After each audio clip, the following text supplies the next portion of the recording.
Assalamualaikum warahmatullahi wabarakatuh. Perkenalkan, kami dari 10 akuntansi 4 ingin mempresentasikan materi tentang KUP. Sebelumnya izinkan kami perkenalkan diri. Perkenalkan, nama saya Celisa Putri. Saya Kegel Febriola. Saya Aulia Putri Alzahra. Saya Gita Meli Febrianti. Saya Nur Kulistawati. Nah, di sini kita langsung mulai aja apa yang mau kita bahas. Itu adalah latar belakang diberlakukannya KUP. Sistem pajak lama dianggap udah gak cocok lagi sama kondisi sekarang.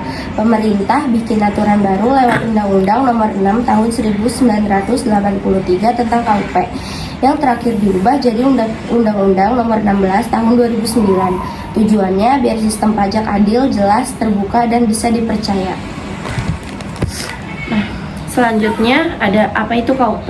KUP itu singkatan dari Ketentuan Umum dan Tata Cara Perpajakan. Isinya ngatur hak dan kewajiban antara wajib pajak dan pemerintah. Dasarnya dari Undang-Undang Nomor 6 Tahun 1983, terakhir diubah dengan Undang-Undang Nomor 7 Tahun 2021. Selanjutnya ada tujuan KUP. Yang pertama itu biar hukum pajak jadi adil dan pasti. Yang kedua, pelayanan pajak makin bagus. Yang ketiga, menyesuaikan dengan teknologi zaman sekarang. Yang keempat, bikin petugas pajak makin profesional. Yang kelima, bantu wajib pajak patuh pajak.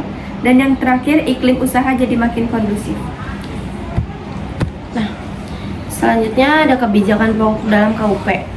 Yang satu, pemungutan pajak harus efisien. Kedua, pelayanan dan hukum harus jelas dan adil. Ketiga, harus sesuai perkembangan zaman. Keempat, hak dan kewajiban wajib pajak seimbang. Kelima, prosedur administrasi disederhanakan. Keenam, gunakan sistem self-assessment. Ketujuh, dukung dunia usaha yang sehat. Yang kelima ada hak wajib pajak dapat NPWP dan pelayanan pajak. Dapat kepastian soal pajaknya, bisa ajukan keberatan, banding, gugatan, bisa minta pengembalian kelebihan bayar, dan data pribadi dilindungi.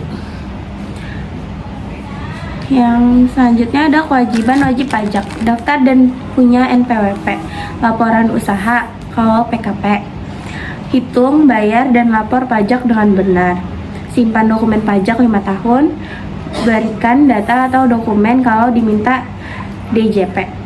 Yang selanjutnya ada keberatan dan banding.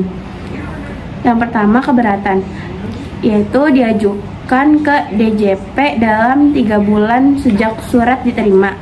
Harus pakai bahasa Indonesia disertai alasan dan bukti. Yang kedua ada banding. Kalau keberatan ditolak, ajukan ke pengadilan pajak maksimal 3 bulan setelah putusannya final. Yang selanjutnya ada upaya hukum lain. Kalau masih nggak puas, bisa ajukan gugatan ke PT UN dan minta pinjaman kembali, PK, atau penghapusan sanksi kalau ada alasan kuat. Nah, selanjutnya ada jenis sanksi.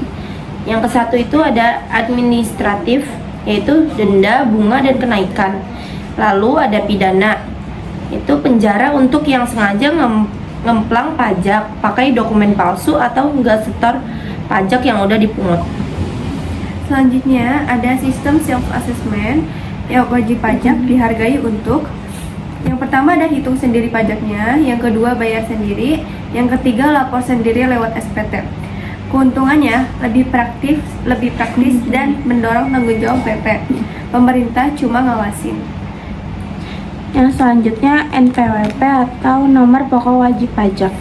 NPWP yaitu identitas resmi pajak. Fungsinya adalah urusan pajak, dokumen, tender, impor-ekspor, dan syarat administrasi usaha. Wajib daftar kalau penghasilan lebih dari PTKP. Pengusaha juga wajib lapor usahanya untuk jadi PKP. Nah, selanjutnya ada pendaftaran NPWP. WP atau wajib pajak harus daftar ke kantor pajak DJP. Kalau sudah memenuhi syarat, baik secara subjektif maupun objektif, kalau penghasilan kamu lebih dari PTKP, kamu wajib punya NPWP.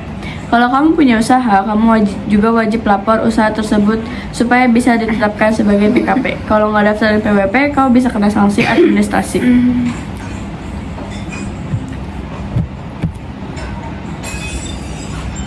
Nah, di sini juga ada subjek wajib pajak.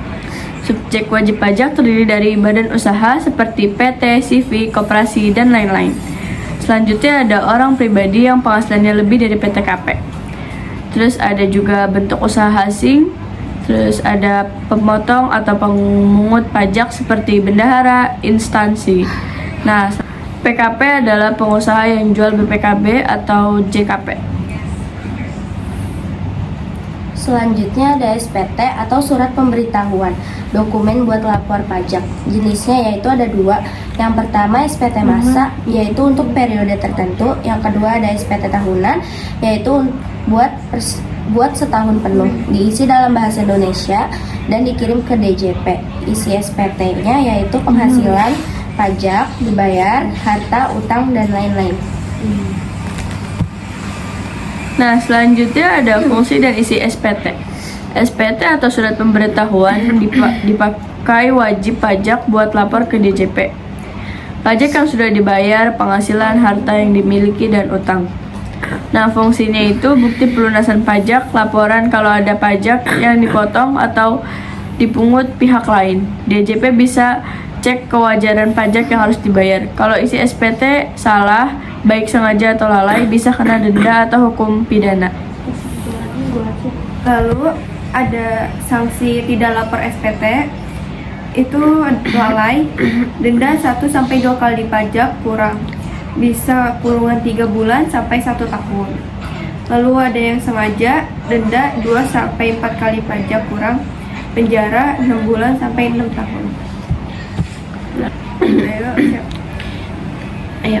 Nah, selanjutnya ada batas waktu SPT. Yang ke-1 itu SPT masa, yaitu maksimal 20 hari setelah masa pajak. Yang kedua, SPT masa PPN, yaitu akhir bulan berikutnya. Yang ketiga, SPT tahunan pribadi, yaitu maksimal 3 bulan setelah akhir tahun.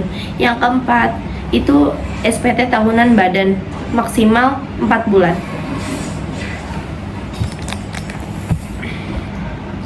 Selanjutnya ada fungsi dan sanksi STP atau surat tagihan pajak. Fungsinya adalah untuk koreksi pajak yang kurang atau sebagai alat tagih resmi atau buat kenaikan sanksi. Nah, selanjutnya ada sanksinya. Sanksinya itu bunga 2% per bulan maksimal 24 bulan. Denda 2% dari DPP untuk PPN. Bunga 2% untuk pengembalian pajak yang gagal. Selanjutnya ada SKP, surat ketetapan pajak. SKPKB itu kalau pajak kurang bayar. SKPLB itu kalau lebih bayar. SKPN itu kalau nihil atau sama antara bayar dan yang seharusnya. Yang selanjutnya ada pemeriksaan pajak. Tujuannya adalah pastikan pajak dibayar dengan benar. Jenisnya ada dua. Yang pertama rutin. Contoh PP minta restitusi. Yang kedua khusus, ada data mencurigakan. Hasilnya bisa keluar SKPKB, SKPLB, atau SKPN. Nah, yang terakhir ada kesimpulan. Kesimpulan dari KUP adalah aturan dasar pajak di Indonesia. Tujuannya buat bikin sistem pajak yang adil, pasti, dan modern. KUP ngatur hak dan kewajiban WP, cara daftar dan lapor pajak, serta sanksi atau melanggar. Dengan sistem self-assessment, WP dipercaya buat urus pajaknya sendiri dan pemerintah tinggal mengawasi saja. Sekian dari kami. Wassalamualaikum warahmatullahi wabarakatuh. Dadah.